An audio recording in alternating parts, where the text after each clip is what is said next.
इमाम मेहदी फ्यूचर में आने वाले एक ऐसे इंसान कि जिसकी प्रेडिक्शन आज से 1400 साल पहले हजरत मोहम्मद सल्लल्लाहु अलैहि वसल्लम ने की थी। और दुनिया के हर रिलीजन, यहूदी, क्रिश्चियनिटी, इवन हिंदुओं में भी एक ऐसे इंसान का आने का वेट किया जाता है। कुछ मुस्लिम स्कॉलर्स का कहना है कि इमाम मेहदी का आना सिर्फ एक मिथ है और यह यहूदियों और क्रिश्चियन की एक बहुत बड़ी साजिश है जो उन्होंने मुसलमानों के दरमियान इसलिए फैलाया ताकि मुसलमान अपने ऊपर जुल्म होता हुआ देखकर भी खामोश रहे और अपने दुश्मनों के साथ जिहाद करने के बजाय बैठकर इमाम मेहदी के आने का इंतजार करे। लेकिन अब मसला ये है कि क्या इमाम मेहदी का आना सिर्फ एक मिथ है या सच में एक इंसान अगर पूरी दुनिया को हिला सकता है। जब यहूदियों की साजिश की वजह से अल्लाह ताला ने हजरत ईसा अलैहिस्सलाम को आसमान पर उठाया, उसके तकरीबन 70 साल बाद फिलिस्तीन में यहूदी आबाद थे, लेकिन वहां उनकी हुकूमत नहीं थी। हुकूमत उस वक्त के सुपर पावर एक रोमन्स के पास थी और फिलिस्तीन रोमन्स एम्पायर का एक छोटा सा प्रोविंस था। रिलीजन के हिसाब से यहूदी और रोमन्स के बीच में एक बहुत बड़ा डिफरेंस था, क्योंकि यहूदी मोनोथियस्ट सिर्फ एक खुदा को मानने वाले थे और वहीं रोमन्स बहुत सारे खुदाओं को मानते थे। इसीलिए इस डिफरेंस की वजह से रोमन्स यहूदियों पर बहुत जुल्म किया करते थे, उनसे काफी सारा टैक्स भी लेते थे। जब रोमन्स की जुल्म हद से ज्यादा बढ़ गई तो यहूदियों ने रोमन्स की हुकूमत से बगावत कर ली, जिसकी वजह से रोमन्स का बादशाह टाइटस ने यहूदियों पर हमला करने का हुक्म दिया और अपनी आर्मी को फिलिस्तीन में एंटर करके वहां की मेन सिटी जेरूसलम पर हमला कर दिया और उसे चारों तरफ से घेर लिया और जेरूसलम में आने जाने के सारे रास्ते बंद कर दिए। इसी बंद रास्ते की वजह से जेरूसलम में किसी भी तरह की मदद नहीं पहुंच सकती थी, इवन खाना, पानी, जरूरत की कोई भी चीज। रोमन्स की सख्त इस चीज की वजह से जेरूसलम में आहिस्ता आहिस्ता यहूदी मरने लगे और हालत इतने खराब हुए कि जोसेफस ने अपनी किताब में लिखा कि उन हालात की वजह से माओ ने अपने ही बच्चे का गोश्त पकाया। और जब सीज खत्म करके रोमन्स आर्मी जेरूसलम में एंटर हुई तो सबसे पहले उन्होंने यहूदियों के सेकंड टेम्पल जेरूसलम को आग लगा दी, जिसमें हजारों यहूदी जलकर मर गए। और फिर टाइटस फौज ने जेरूसलम में किसी को भी नहीं छोड़ा, बच्चे बूढ़े सबको मारना शुरू कर दिया। अगेन जोसेफ ने लिखा कि उस दिन रोमन्स की फौज ने 11 लाख यहूदियों को मारा था और जो यहूदी वहां जिंदा बच गए उन्हें जानवरों की तरह गुलाम बना दिया गया।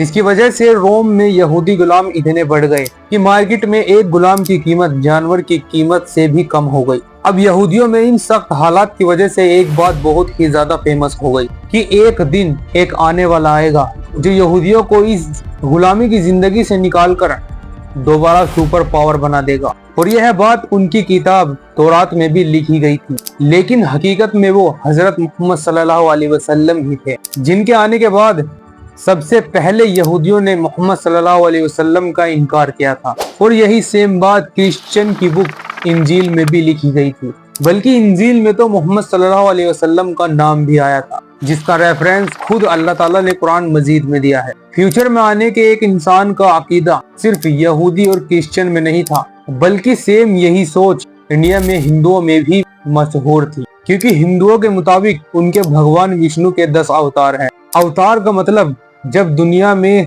गुनाह बढ़ जाए तो भगवान खुद या फिर किसी दूसरी शक्ल में आकर उस रिलीजन को बचाते हैं। अब हिंदुओं के मुताबिक विष्णु के उस 10 अवतार में से 9वां अवतार जो जमीन पर आ चुके हैं और 10वां और आखिरी अवतार कल्कि ने आना है। और इंटरेस्टिंग बात तो ये है कि हिंदू रिलीजन में कल्कि अवतार के बारे में जितनी भी निशानियां बताई गई है वो एग्जैक्टली हजरत मोहम्मद सल्लल्लाहु अलैहि वसल्लम से मैच करती है। इसकी वजह से कुछ स्कॉलर्स कहते हैं कि हिंदुओं का 10वां अवतार कोई और नहीं बल्कि हजरत मोहम्मद सल्लल्लाहु अलैहि वसल्लम है। लेकिन खैर, इस्लाम से पहले फ्यूचर में आने वाले एक इंसान का अकीदा इन तीनों ही रिलीजन में फेमस था और जब इस्लाम आया तो हजरत मोहम्मद सल्लल्लाहु अलैहि वसल्लम के मैसेज को लोग पूरी दुनिया में फैलाने लगे। तो इस मकसद के लिए मुसलमानों ने पूरी दुनिया को कॉन्कर्स करना शुरू कर दिया, क्योंकि जब तक आपके पास पावर नहीं होगी आप अपनी सोच को पूरी दुनिया में इम्प्लीमेंट नहीं कर सकते। इसलिए मुसलमानों ने आहिस्ता आहिस्ता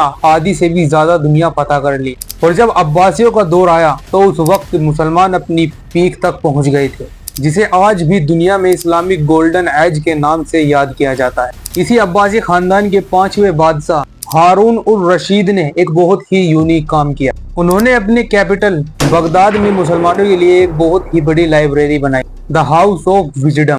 और इस लाइब्रेरी में दुनिया के कोने कोने से तमाम एशियंट किताबों को लाकर रखा गया, जिसमें दुनिया के हर रिलीजन, यहूदी, क्रिश्चियन, इवन हिंदुओं की भी किताब थी। फॉर एग्जाम्पल, रोमन एम्पायर की कैपिटल इस्तांबुल से फिलोसफर्स जैसे वगैरह की किताब लाकर उस लाइब्रेरी में रखी गई। पर्शिया से साइंस की बुक और इंडिया से मैथ की बुक, एस्ट्रोनॉमी की बुक लाकर उस लाइब्रेरी में रखी गई।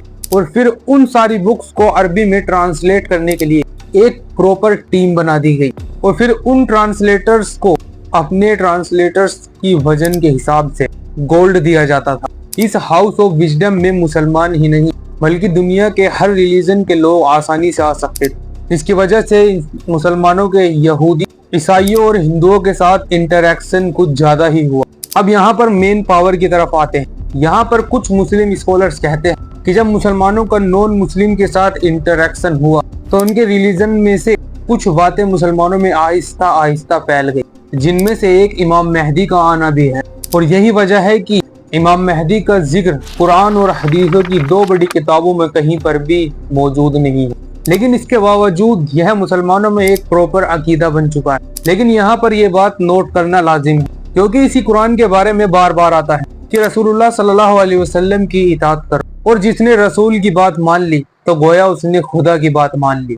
और रसूलुल्लाह सल्लल्लाहु अलैहि वसल्लम की इताअत तो तब होगी जब उनकी हदीसों पर अमल किया जाए। और अगर कोई मौजूदा हदीसों पर ट्रस्ट नहीं करता तो फिर वो ये भी साबित नहीं कर सकता कि ये जो कुरान आज हम पढ़ रहे हैं यह अल्लाह की तरफ से भेजी गई किताब है। अब इमाम मेहदी का जिक्र बुखारी और मुस्लिम में नहीं है, लेकिन बाकी 4 किताबों में इमाम मेहदी के अलग अलग चैप्टर्स बनाए गए हैं कि एग्जैक्टली इमाम मेहदी कौन होगा, कब आएगा और कैसे पूरी दुनिया को फतह करेगा। दोस्तों, अगर आपको ये इन्फॉर्मेशन थोड़ी भी अच्छी लगी हो तो हमारी वीडियो को लाइक और शेयर जरूर कीजिएगा।